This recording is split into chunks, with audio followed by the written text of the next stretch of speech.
The moment my heart shattered wasn't dramatic. There was no thunder, no ominous music, just the ordinary crunch of gravel under my tires as I pulled into the driveway of my ranch house outside Austin, exhausted from a 10-hour work marathon debugging a client's interface. Then I saw it.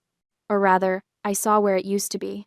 My Aunt Alice's rose garden, 200 square feet of antique heritage roses, bourbon roses, and climbing Cecil Brunner that had taken her 30 years to cultivate was gone, erased.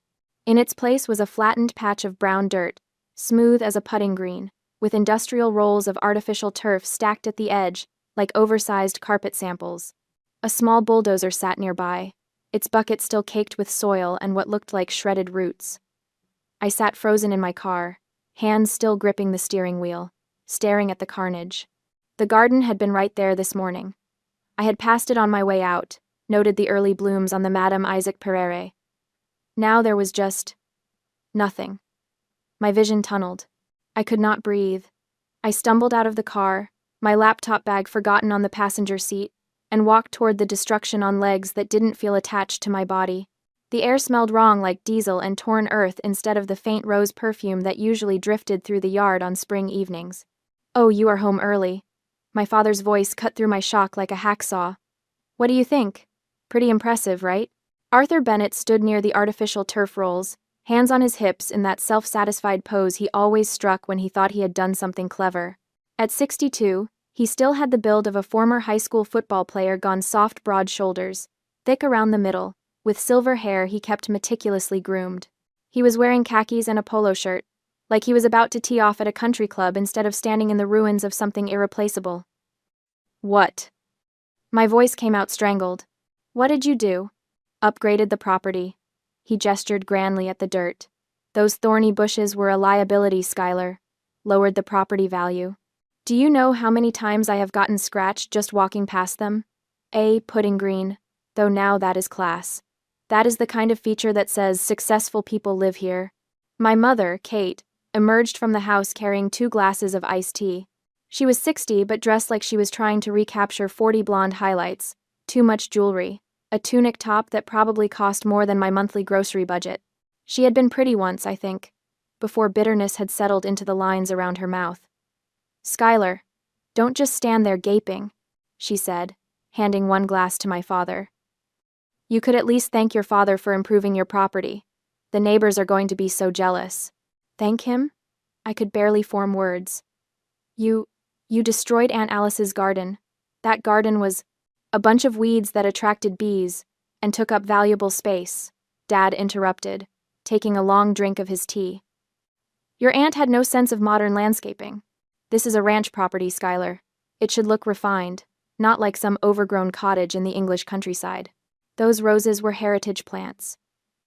My hands were shaking. Some of them were over 50 years old. "Aunt Alice is dead," Mom said flatly. "And she left you the house, not her garden hobby." Frankly, I think she would be pleased to see the property being managed by people with actual taste. The workers were already unrolling the turf. One of them glanced at me, saw my face, and quickly looked away. They had been paid to do a job. They did not care that they had just bulldozed my last tangible connection to the only family member who had ever actually loved me. "You had no right." My voice cracked. "This is my house. You had no right to." "No, right?" Dad's face darkened. He took a step toward me, and I instinctively took a step back. "I am your father. I have been living under this roof for 2 years, paying my dues, putting up with your rules and your attitude. I have every right to make improvements that benefit the household. Or, did you forget that you invited us to live here?" That was the spin, wasn't it? I had invited them. The truth was messier, and it sat in my stomach like a stone. 2 years ago, my parents had declared bankruptcy. Dad's investment opportunities, which I had learned meant gambling on penny stocks and lending money to his equally broke friends, had finally caught up with them. They had lost their house in the foreclosure. Mom had called me crying, saying they were going to be homeless, that Dad's knee was too bad for him to work anymore, that they just needed somewhere to stay for maybe 3 months. Tops, while they figured things out. And I, like an idiot, had said yes. Aunt Alice had died 8 months before that, leaving me her custom brick ranch house on 3 acres of Texas hill country. The property was worth over $1 million, a ridiculous windfall for a 28-year-old UX designer who had been living in a cramped apartment in downtown Austin. The property taxes alone were $25,000 a year, but I had been managing. Remote work paid well, and I had been careful. When my parents asked to stay temporarily, I had convinced myself it was the right thing to do. Filial duty, family obligation, all those things that had been drilled into me since childhood. 3 months became 6. 6 became a year. Now it was 2 years, and they had completely taken over. They had moved into the master wing, the entire east side of the house, with its spa, bathroom, and private patio, claiming Dad's bad knee meant he could not handle stairs. Never mind that my home office was upstairs, and I had to climb those stairs a dozen times a day. Never mind that I had watched Dad take those same stairs just fine when he wanted to raid the storage closet for my aunt's vintage bourbon. They contributed exactly $0 to household expenses. No groceries, no utilities, no property tax. When I had tried to bring it up, delicately, Mom had cried and said I was punishing them for being poor, and Dad had gone silent and cold for 3 days until I apologized. They treated the house like it was theirs. They threw parties. They rearranged furniture. They criticized my decorating choices, my cooking, the friends I invited over, and I had let them. Because I was weak. Because I did not know how to say no. Because some broken part of me still believed that if I was just good enough, patient enough, generous enough, they might finally act like parents, instead of parasites. But this was different. The rose garden wasn't just plants. It was Aunt Alice's legacy. It was the place I had spent summers as a kid, helping her prune and mulch, listening to her stories about each variety, the Madame Hardy she had gotten from a nursery in France, the Reine de Violette, that had survived the freeze of '89, the climbing Don Juan, that covered the arbor where she had scattered my uncle's ashes. It was the only place on the property that still felt like hers, like mine, and they had bulldozed it to install a freaking golf course. I want it put back, I said, and my voice came out harder than I had ever heard it. I want you to call these workers off, return the turf, and figure out how to restore what you destroyed. Dad actually laughed.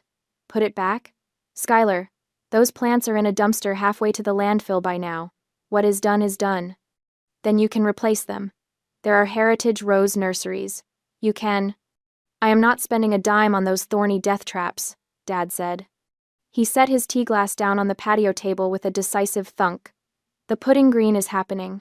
The turf is already paid for your credit card, by the way, since you are the one with the account access. You are welcome. The ground tilted under my feet. You used my credit card? It is a household expense, Mom said, like this was obvious. The card you gave us for emergencies. A pudding green is not an emergency. Don't you raise your voice at your mother? Dad snapped. His hand shot out and grabbed my upper arm, fingers digging in hard enough to bruise. We have put up with your attitude for 2 years, young lady. You will show some respect, or what? The words burst out of me before I could stop them. You will hit me? You will throw me out of my own house? For a second, I saw something flicker in his eyes. Not shame, something colder. Calculation. Then he released my arm and stepped back, forcing a smile. Nobody is hitting anybody. You are being dramatic. This is a good thing, Skylar. Once the green is installed, I will finally have somewhere to practice my short game. Maybe you could learn to play. We could do it together. Father-daughter bonding. I looked at him, really looked at him, at the fake warmth in his expression that didn't reach his eyes, at Mom hovering behind him, already mentally redrafting the narrative where I was the ungrateful daughter throwing a tantrum over a few flowers. Something in me, something that had been bending for 2 years under the weight of their entitlement, finally snapped. Not broke, snapped. Like a bowstring pulled too tight, releasing all that stored tension in one sharp moment of clarity. Get off my property, I said quietly. Dad blinked. What? I said, get off my property. Both of you. Get out of my house. Mom's eyes went wide. Skylar, you don't mean... I mean exactly what I said. My voice was steady now, cold and clear. You have overstayed your welcome by 2 years. You have taken advantage of my generosity at every turn. And now you have destroyed the one thing in this house that actually mattered to me. And you are standing there acting like I am the problem. So, get out. Dad's face went red. Now you listen here. No, you listen. I pulled my arm free from where his fingers had left white marks on my skin. This is my house. My name on the deed. My property taxes keeping the lights on. And I want you gone. For a heartbeat, I thought he might actually leave. Might grab Mom and storm off in a huff and give me the gift of an easy exit. Instead, he smiled. It was the kind of smile a cat gives a cornered mouse. No, he said simply. Excuse me? I said no. He picked up his tea again, took a leisurely sip. We are not leaving. This is our home now. You invited us. We are established residents with tenant rights. If you want us gone, you will have to evict us, and good luck with that. Do you know how long an eviction takes in Texas? Especially for elderly tenants with medical conditions? He tapped his knee. My lawyer says we have got a strong case for hardship exemption. The world tilted again. Your lawyer? Did you think we were stupid? Mom chimed in, saccharine sweet. We have been consulting with an attorney for months, Skylar. You cannot just throw us out on the street. That is illegal. They had been planning this, consulting lawyers, establishing residency rights, while I paid for their food and their electricity and their damn pudding green. I had thought I was being kind. Turns out I had been played. Dad turned back to the workers. Gentlemen, let's get that turf laid. I want to practice my stroke before sunset. I stood there, alone in the yard, watching them install artificial grass over the grave of my aunt's roses. For the first time in my life, I understood what real hatred felt like, but I did not cry. Not yet. I walked back to my car, grabbed my laptop bag, and went inside, up the stairs to my office. I closed the door, locked it, and sat down at my desk. Then, and only then, did I let myself fall apart. I allowed myself exactly 10 minutes of grief before the survival instinct kicked in. Then I washed my face, drank a glass of water, and got back to work. Work was the one thing I could control. My design portfolio, my client relationships, my income, those were mine. My parents could not touch them, or so I thought. The presentation was scheduled for 2 p.m. Final pitch for a major healthcare app redesign, 6 months of work, culminating in 1 hour-long Zoom call with the executive team. If they signed off, I would invoice $45,000. Enough to cover the property taxes and put some breathing room back in my savings account after 2 years of supporting 3 people on one income. I spent the morning rehearsing, triple-checked my slides, made sure my lighting was good, my background professional, my internet connection stable. I even put a note on my office door. Important client call 2 to 3 p.m. Do not disturb. At 1:55, I logged into Zoom, muted myself, and waited for the clients to join. By 2:05, all 8 executives were on the call. I unmuted, smiled professionally, and launched into my presentation. Good afternoon, everyone. Thank you for taking the time today. I am excited to walk you through the final UX architecture for the patient portal redesign. I was 15 minutes in, right in the middle of explaining the medication reminder flow, when my office door banged open. I jumped, fumbling to hit mute, but my father's voice was already booming through my speakers, telling you, Skylar has got the best setup in the whole house. Look at this view. A group of people filed into my office behind him, 5 or 6 of them, all around my parents' age, holding cocktail glasses, day drinking. Of course. Dad, I hissed, camera still on, clients staring. I am in the middle of a... Oh, don't mind us, Mom's voice, bright and cheerful. We are just giving the Millers and the Johnsons a tour. Arthur, show them the deck.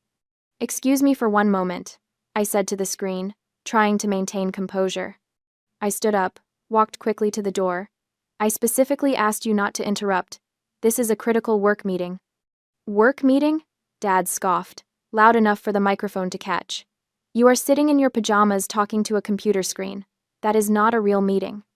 I am wearing business casual, and this is my job. A real job has an office, he continued, playing to his audience now. I could see the Millers and Johnsons exchanging glances. A real job has a boss who can see when you are slacking off. This remote work nonsense is just an excuse to... Please leave, I said, fighting to keep my voice level. We can discuss this after 3 p.m. He looked at me then, really looked at me, and I saw my mistake. I had contradicted him in front of his friends, challenged his authority in front of an audience. His face went dark. You dare? His voice dropped to something dangerous. You dare tell me what to do in my own home? It is not your, oh. His hand shot out and shoved my shoulder, hard. I stumbled backward, off balance, and my hip slammed into the desk edge with a burst of pain that made me gasp. My desk chair rolled away and I half fell, catching myself on the desk, my hand smacking down right next to my keyboard. The Zoom window was still open, camera still on, all 8 clients watching. For a second, nobody moved. The silence was absolute. Then one of the executives, I think it was the CEO, said, "Miss Bennett, is everything all right there?" I looked up at the screen, saw my own face in the little preview window, flushed and shocked. Saw my father in the background, still standing in the doorway, his friends frozen behind him. "I am fine," I managed. "I apologize for the interruption." The screen went black. Not just black, disconnected. All the participant windows vanished. The call ended. "Shit," I whispered. "Well," Dad said behind me, casual as anything. "Looks like your important meeting is over. Come on, everyone. Let me show you the master suite." They filed out like nothing had happened. Like they had not just witnessed a grown man shove his daughter during a work call. I stood there, hands shaking, hip throbbing, staring at the empty Zoom screen. My email pinged. Subject: Contract termination. Healthcare portal redesign. I did not need to read it. I knew what it said. Something about an unprofessional work environment. Something about concerns regarding project stability. Something corporate and polite that meant, we saw what we saw, and we do not want any part of it. 6 months of work. $45,000 in projected income. Gone. I pulled up my client roster. The healthcare project had been my anchor, the big contract that let me take on smaller, experimental work. Without it, I had maybe 4 months of operating capital before I would start missing my own bills. 4 months to find new clients in a market where everyone wanted to see your previous work, where reputation was everything, where a terminated contract would raise red flags.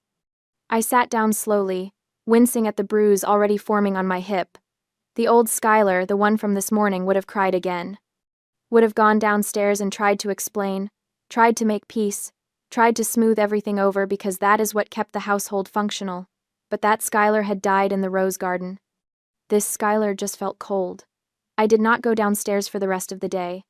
I heard my parents and their friends laughing on the patio, heard the clink of glasses, and Dad's booming voice explaining his short game strategy for the putting green that did not exist yet. At 7 p.m., I packed up my laptop and left through the front door, without saying goodbye. I drove to a coffee shop in downtown Austin, found a corner table away from the windows, and tried to figure out how badly I was screwed. The answer: pretty badly. No major client. Bruised hip that hurt every time I shifted in my chair. Parents who had made it clear they would not leave voluntarily, and had apparently lawyered up for a fight I could not afford. My phone rang. Dad, on the caller ID. I almost did not answer.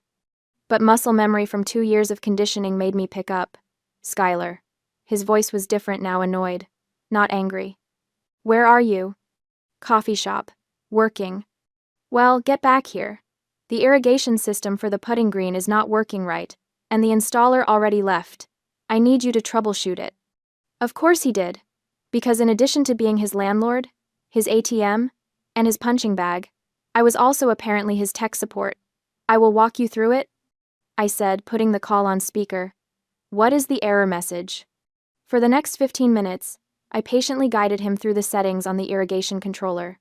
"Press this button. Turn this dial. No, the other direction." "Yes, I am sure. Got it," he finally said. "The zone timer was set wrong. Fixed now." "Great, I will." But I stopped, because I had heard something in my earbuds that made my blood turn to ice. A rustling sound. Then Dad's voice, but not directed at me, directed at someone else. The phone was still on. He had tried to hang up and failed. The buttons on smartphones could be finicky when you had dirty hands from gardening. He had fumbled it, set it down instead of ending the call. I could hear everything. "Amateur job," Dad was saying. I told them I wanted professional-grade equipment, but Skylar's credit limit would not cover it. "At least it is done." Mom's voice closer. "Did she cry about the roses?" Like a baby. You should have seen her face. He laughed. Thought she was going to faint. Good. Maybe now she will understand who is really in charge around here. My hand tightened on my phone. I should hang up. This was eavesdropping. This was... Did you talk to the lawyer again? Mom asked. This morning. He said we are golden. With my knee condition, the court will classify this as medically necessary housing. She can try to evict us, but it will take over a year, and we will get hardship exemptions the whole way. By that point, we will have adverse possession arguments, maybe even claim an ownership stake since we have been maintaining the property. She is stupid enough to let us stay. Mom's voice dripped with satisfaction. And now she has lost that big client. She will be desperate, easier to control. Speaking of which, Dad's voice got sly. Once we get back from Italy, I am changing the lock on that upstairs office. Turn it into my cigar room. She can work from the kitchen table like a normal person. Perfect. And we should talk about refinancing the property. If we can convince her to put our names on the deed for estate planning purposes. One step at a time, Kate. First the Italy trip. Let her pay for that. Prove she is still obedient. Then we tighten the screws. Static. A rustling sound as someone finally picked up the phone. Skylar? You still there? I was frozen. Completely frozen. Skylar? Impatience now. I hung up. For a long moment, I just sat there in the coffee shop, surrounded by the hum of conversation and the hiss of espresso machines, staring at my phone. They did not see me as their daughter. They saw me as a resource, a thing to be exploited, a naive fool who could be manipulated into funding their retirement while they stole my home out from under me. The Italy trip. I had promised to pay for that months ago, back when I had still believed they were struggling. Back when I had thought funding a modest retirement vacation was the kind thing to do for parents who had had such a hard time financially. They were planning to take my money, go party in Europe for 2 weeks, come back and literally lock me out of my own office. And if I tried to fight, the legal system would protect them. Elderly tenants with medical needs. Poor old Arthur with his bad knee. Poor old Kate who had never worked a day in her life and would not know how to survive without someone to leech off. The old Skylar would have felt trapped.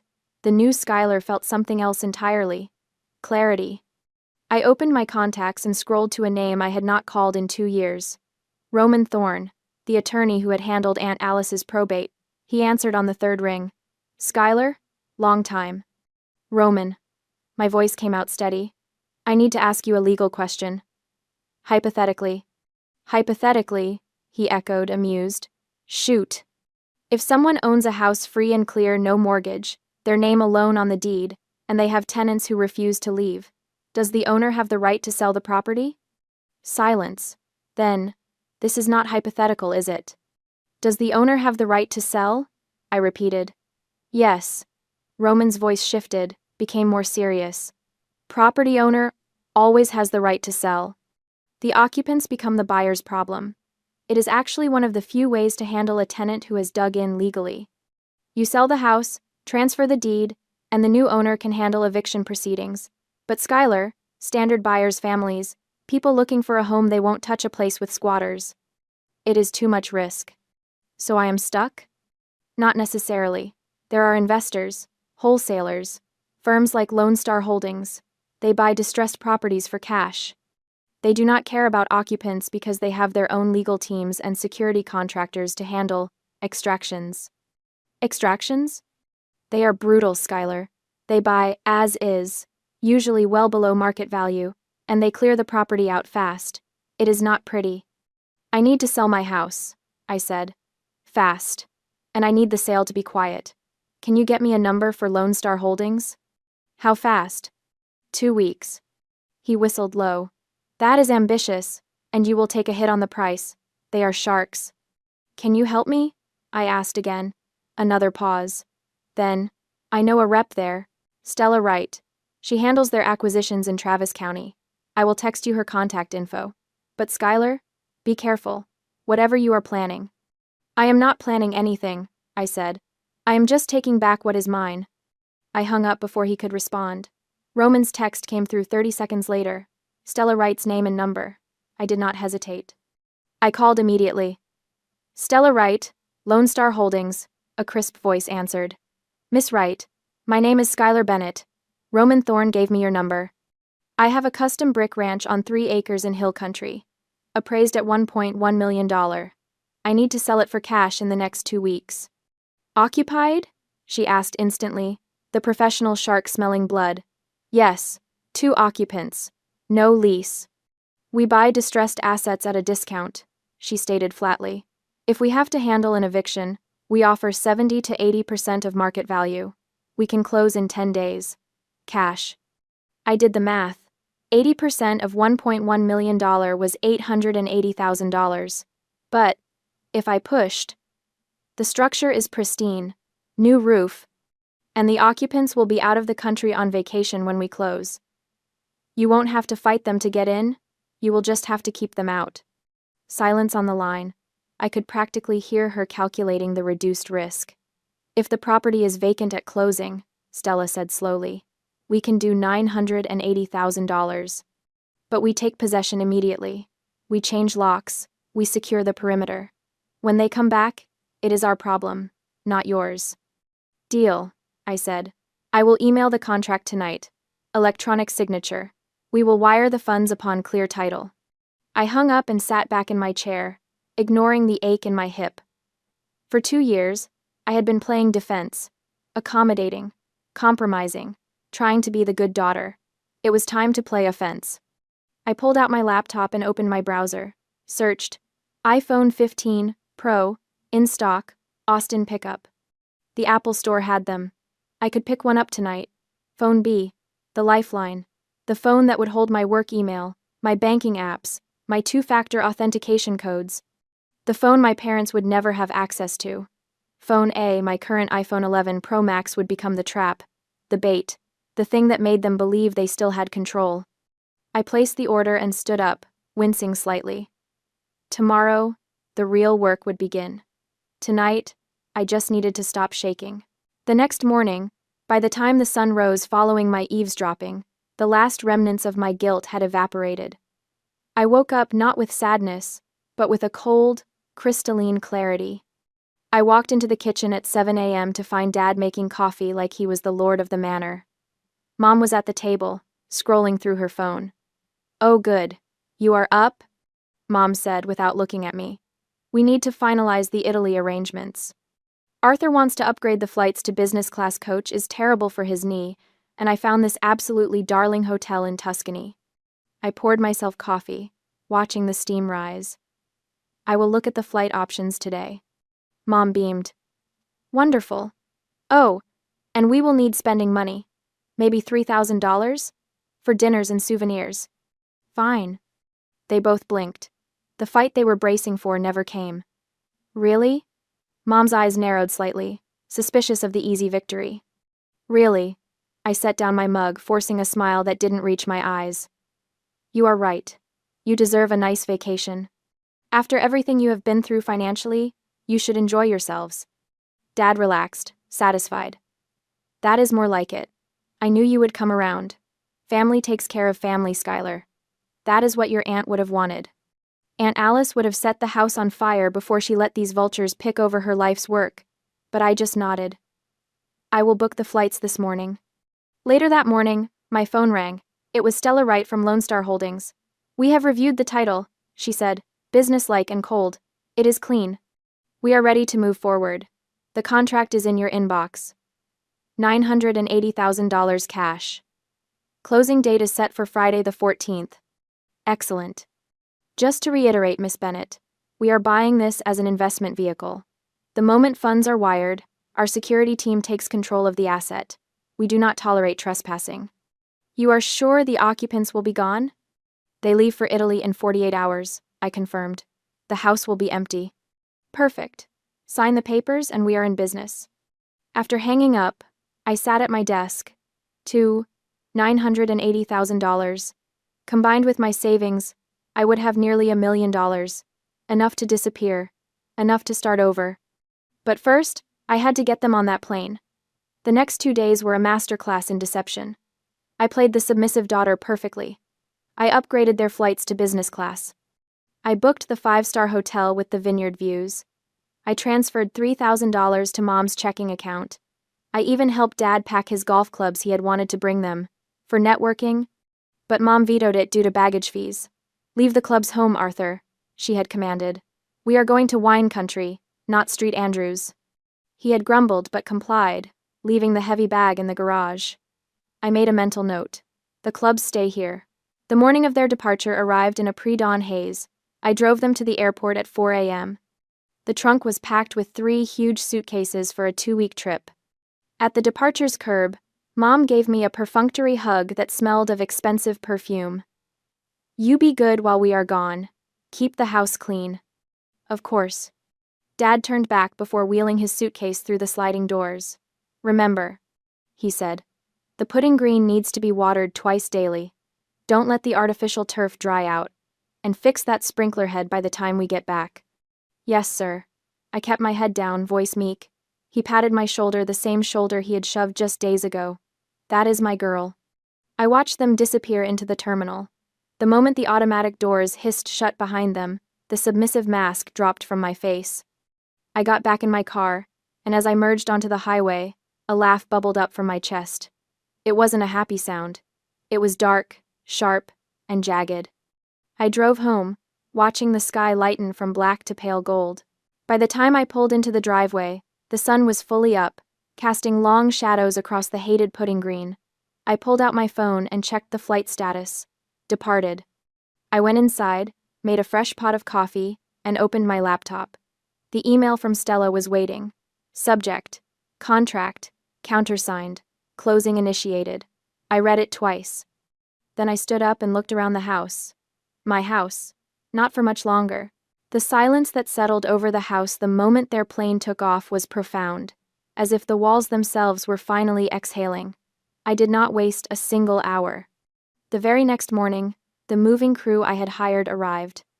I had spent the previous night tagging everything that was mine with blue tape. My bedroom furniture, my office equipment, and the few precious antiques Aunt Alice had left me. "Blue tape goes to the Dallas apartment," I told the crew chief. "Everything else stays for the junk removal team tomorrow." I watched them dismantle my life. My bed frame, my bookshelves, the landscape painting Aunt Alice had loved all carried out and loaded onto the truck. By noon, my room was empty. By 2 p.m., my office was stripped bare. My phone buzzed continuously with updates from Italy. Mom sent photos of their hotel suite. Dad sent a picture of his business class meal. They were living it up, completely oblivious that the foundation of their life was being disassembled across the ocean. I replied with enthusiastic emojis, feeding their ego one last time. When the movers left for Dallas, I stayed behind for one final, crucial task. I went into the garage where Dad's golf club sat in the corner. It was an expensive set, tailor-made irons, a Callaway driver, a Scotty Cameron putter housed in a premium leather bag. He loved these clubs more than he loved most people.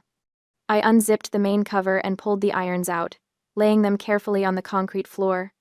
Then, I took the device I had prepared, my old iPhone 11 Pro Max, connected to a brick-sized 50,000 mAh camping power station. I had set the phone to low power mode, disabled data roaming, and turned the ringer volume to the absolute maximum.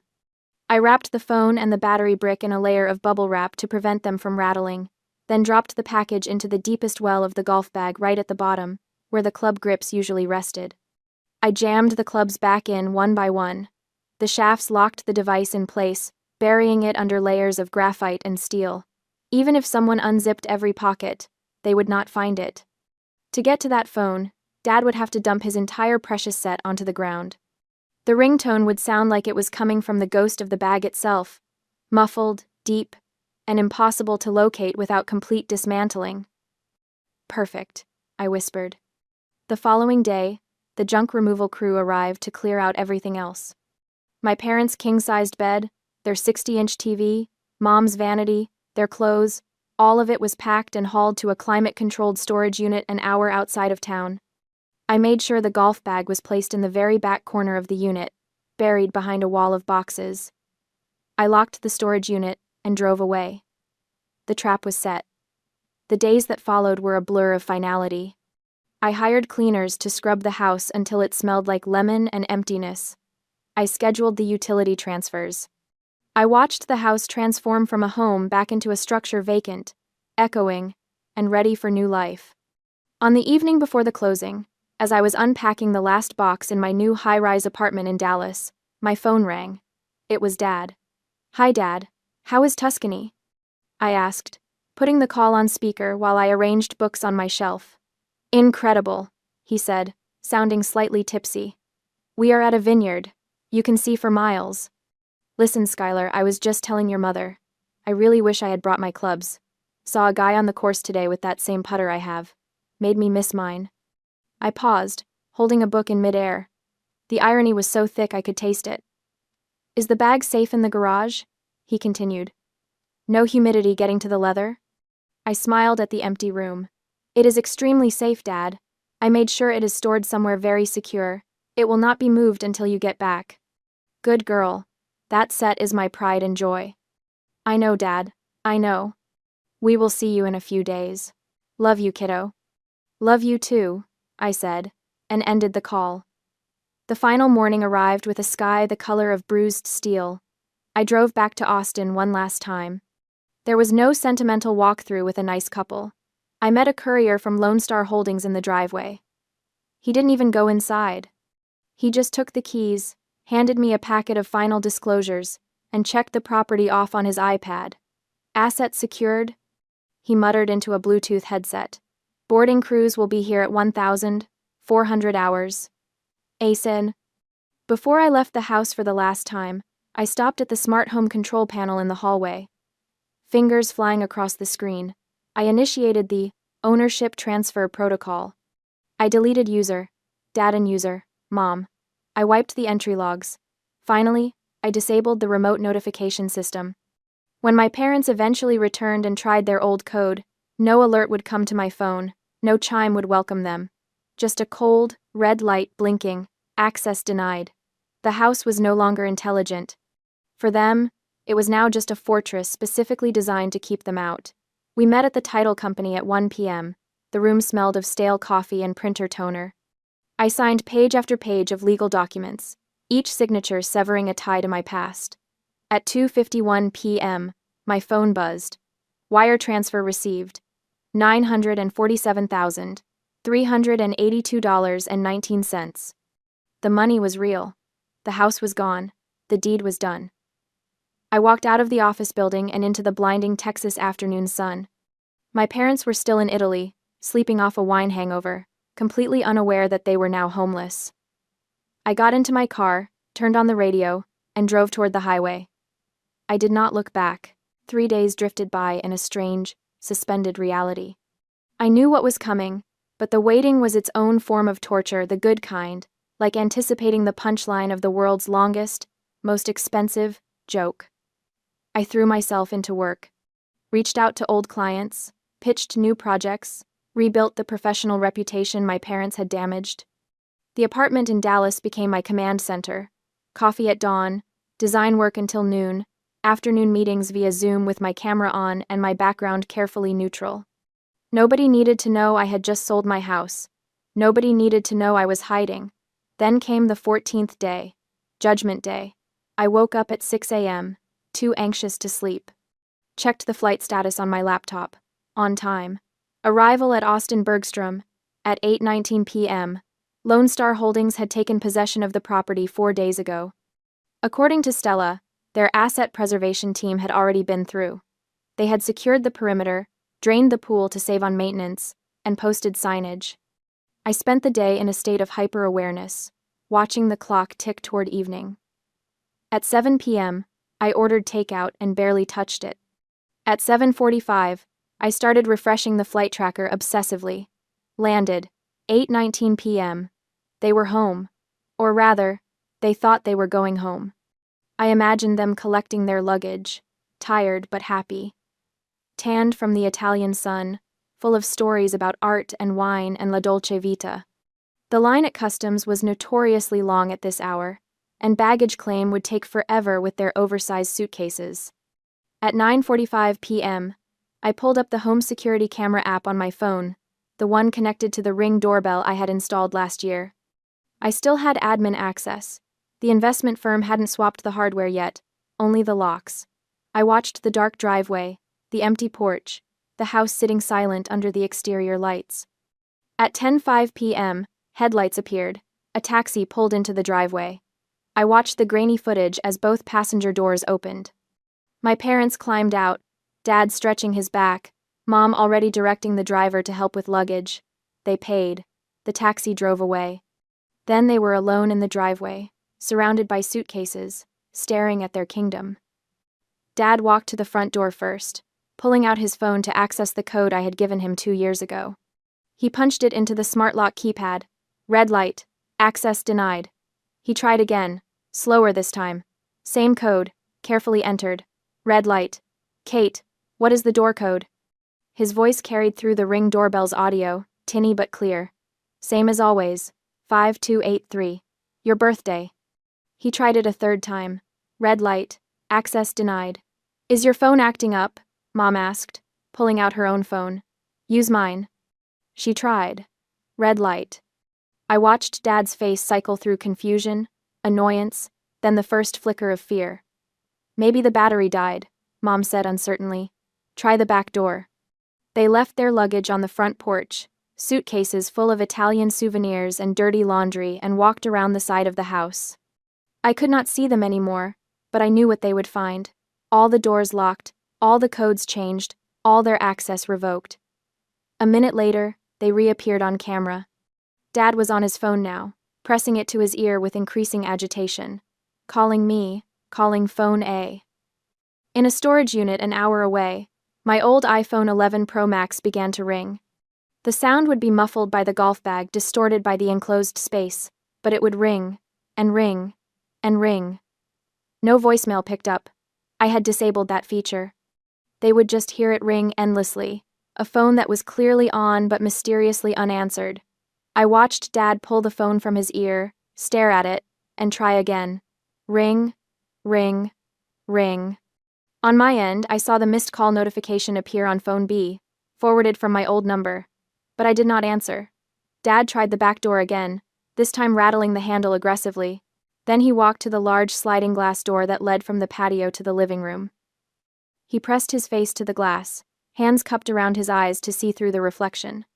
I saw him go completely still. Then I saw him stagger backward, nearly falling. Kate. His voice had gone thin. Kate, look. Mom hurried over, peered through the glass. The living room was empty. No furniture, no TV, no curtains. Just bare walls and hardwood floors reflecting the exterior lights. What? Mom's voice cracked. What happened to where is all our... Suddenly, the darkness of the driveway was cut by high-beam headlights. A black SUV, unmarked and sleek, pulled up right behind their luggage, blocking the exit. A man stepped out. He wasn't a neighbor. He wasn't a friendly architect. He was wearing a dark suit that looked expensive, and a demeanor that looked lethal. He held a clipboard. Can I help you? The man asked. His voice was not polite. It was the voice of a man who dealt with problems for a living. Dad spun around. Who the hell are you? What are you doing in my driveway? I could ask you the same thing, the man replied, walking forward. He didn't stop until he was uncomfortably close. I am the asset manager for Lone Star Holdings. We own this property, and you are trespassing. Trespassing? Dad sputtered, face going purple. We live here. This is my daughter's house, Skylar Bennett. I am her father. The man didn't blink. He pulled a document from his clipboard and held it up. It was a copy of the deed. Skylar Bennett sold this property to Lone Star Holdings 14 days ago. He stated coldly. The sale is recorded with Travis County. The property was acquired as a distressed asset, delivered vacant. Sold? Mom screamed. That is impossible. We were just here 2 weeks ago. And now you are not, the man said. This is private corporate property. You have no lease. You have no ownership. You are engaging in criminal trespass. But our things... Mom was hysterical now, grabbing Dad's arm. Our furniture, our clothes, everything. It was inside. The property was purchased, as is, vacant ownership. The man recited bored. Anything left on the premises after closing is considered abandoned property. My crew cleared this unit 4 days ago. You threw away our things? Dad lunged forward, his face contorted with rage. I will sue you. I will sue this whole damn company. The man didn't flinch. He just tapped his earpiece. Dispatch. I have 2 hostiles at the acquisition site. Send local PD for criminal trespass removal. He looked back at Dad. I have a security team 2 minutes out, and the sheriff is on speed dial. You can leave now, voluntarily, or you can leave in the back of a squad car. Your choice. This is fraud, Dad yelled, though his voice was shaking. My daughter wouldn't. Your daughter signed the closing documents electronically and wired the title, the man interrupted. He pulled a business card from his pocket and flicked it toward Dad. It landed on the concrete. Here's the number for our legal department. Do not come back here. If you step foot on this lot again, you will be arrested. He turned to the SUV driver. Get the bags off the porch. Put them on the curb. 2 large men got out of the SUV. Without a word, they walked past my stunned parents, grabbed the expensive Italian suitcases, and marched them down the driveway to the public street, dumping them on the asphalt. You have 5 minutes to vacate the premises, the asset manager said, checking his watch. I watched my parents stand there in the driveway, utterly defeated. The power dynamic had shifted so violently, they couldn't process it. This wasn't a family squabble. This was corporate machinery crushing them. Dad tried calling me again. In the storage unit, my old phone rang and rang and rang. She is not picking up, he whispered, staring at the phone. Arthur. The police. Mom whimpered, looking at the stone-faced men guarding the house. We have to go. Dad grabbed their suitcases from the curb, his movements jerky and desperate. Mom stood frozen until he barked at her to help.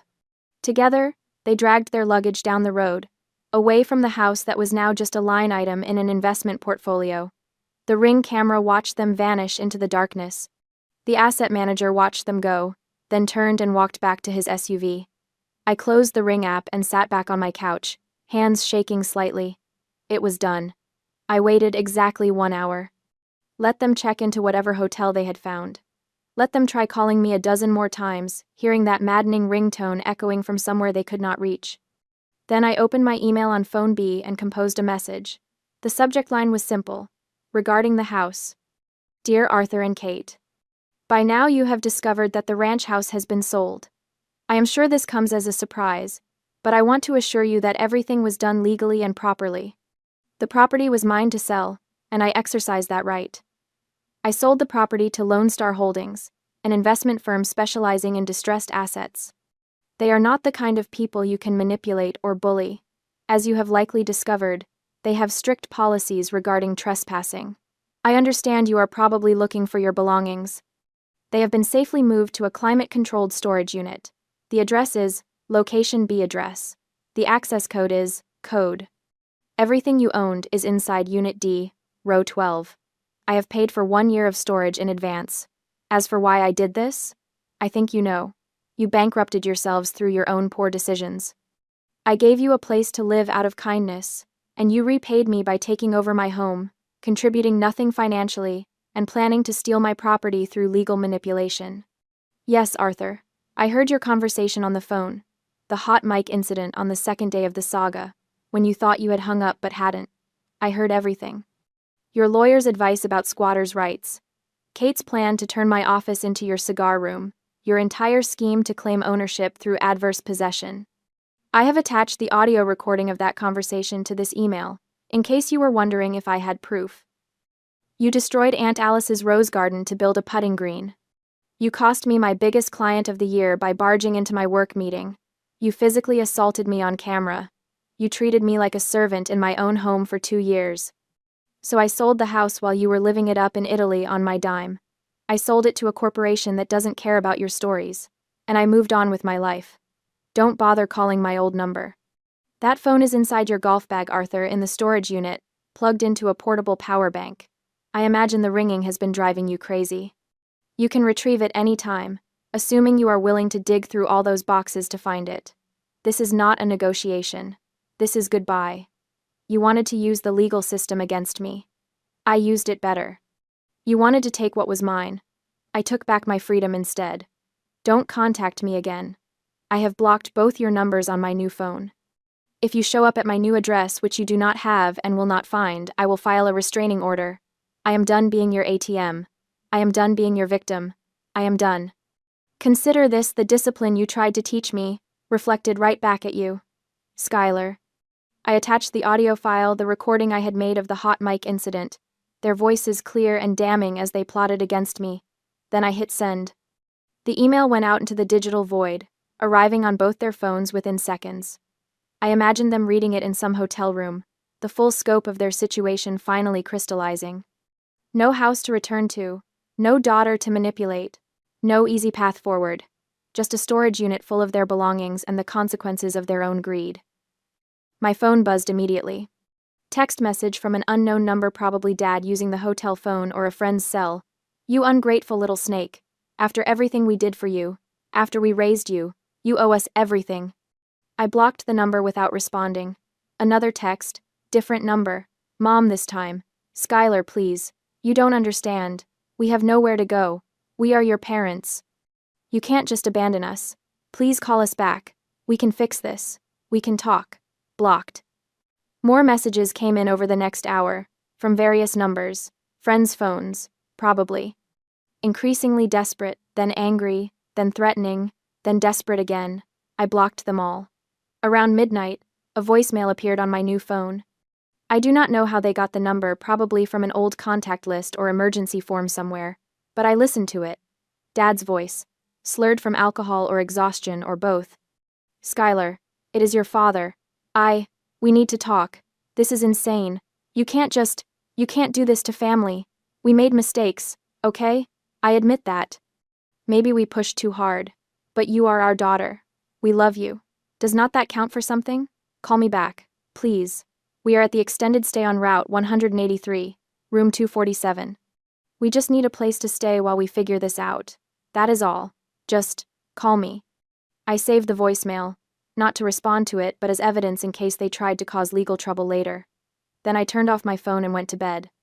The next morning, I woke up to 37 missed calls and 52 text messages, all from numbers I did not recognize. I deleted them all without reading. Then I opened my banking app. The $947,382 was still there, solid and real. I transferred $250,000 to a high-yield savings account.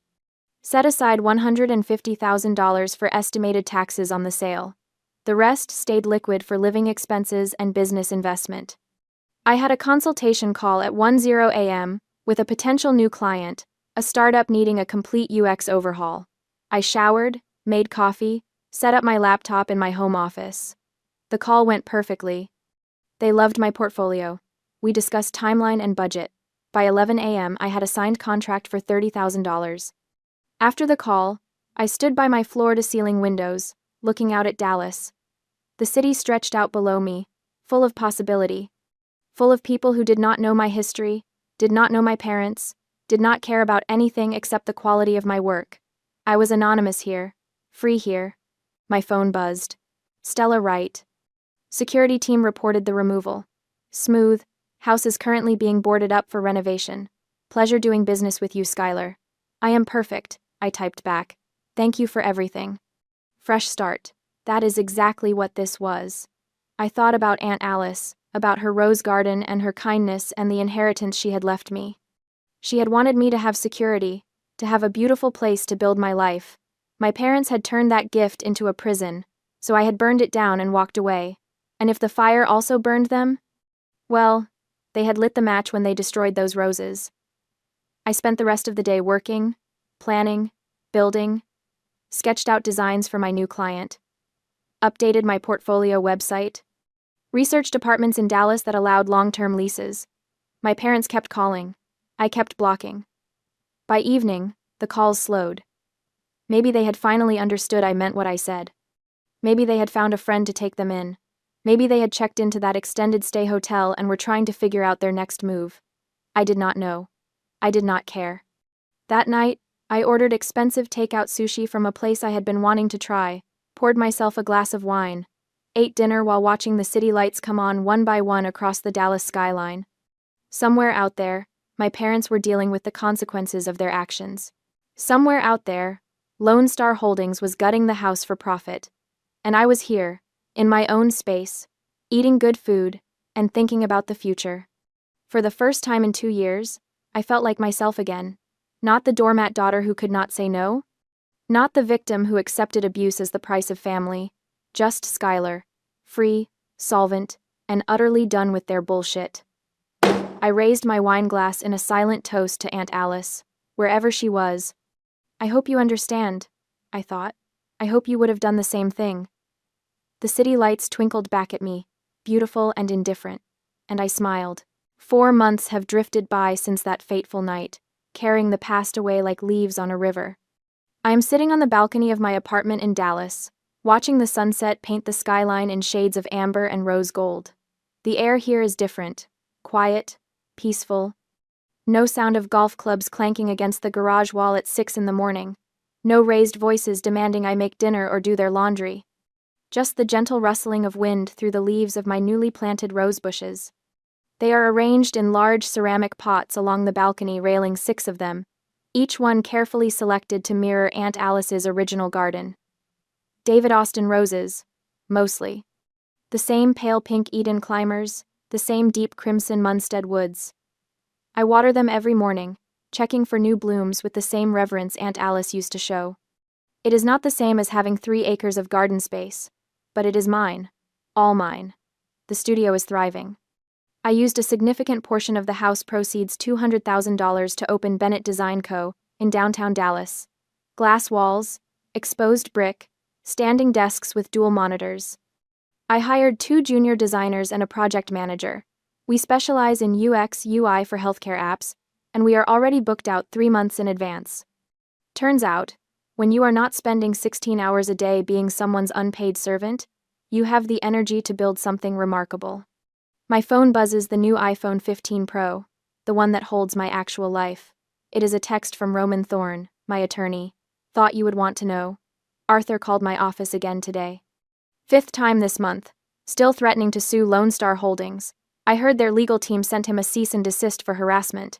He has no legal standing. The house was yours. The sale was legal.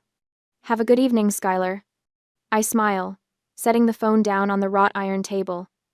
I can picture Dad's face, red and sweating, probably calling from whatever cheap cell phone he managed to scrape together. The irony is not lost on me. According to my former neighbor Carol, who still texts me updates because she is delightfully nosy, my parents are renting a 3rd-floor walk-up in a run-down apartment complex on the east side of Austin. No elevator. 3 flights of stairs. Every single day.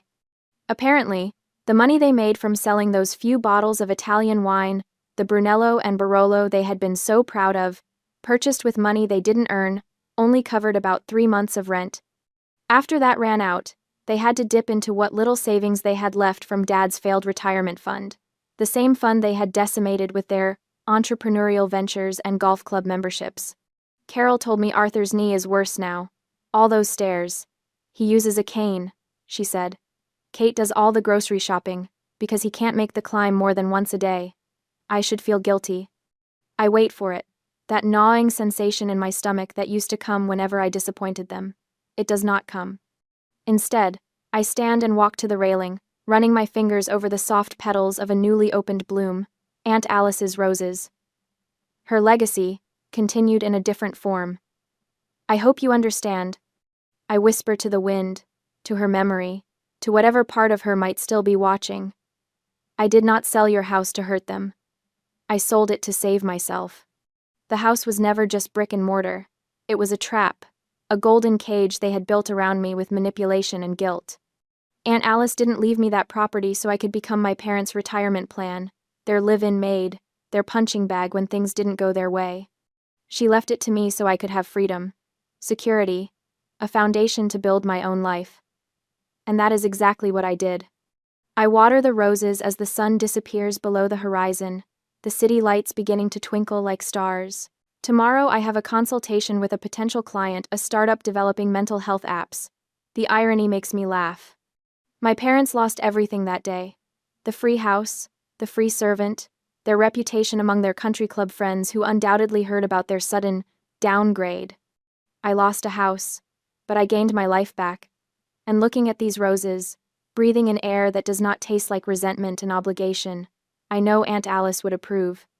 Let me ask you, was selling the house sight unseen to a corporate shark to get rid of them quickly wise or foolish? Did the act of shoving me in front of my client deserve this level of punishment? What would you do if you found out your parents viewed you as their retirement plan?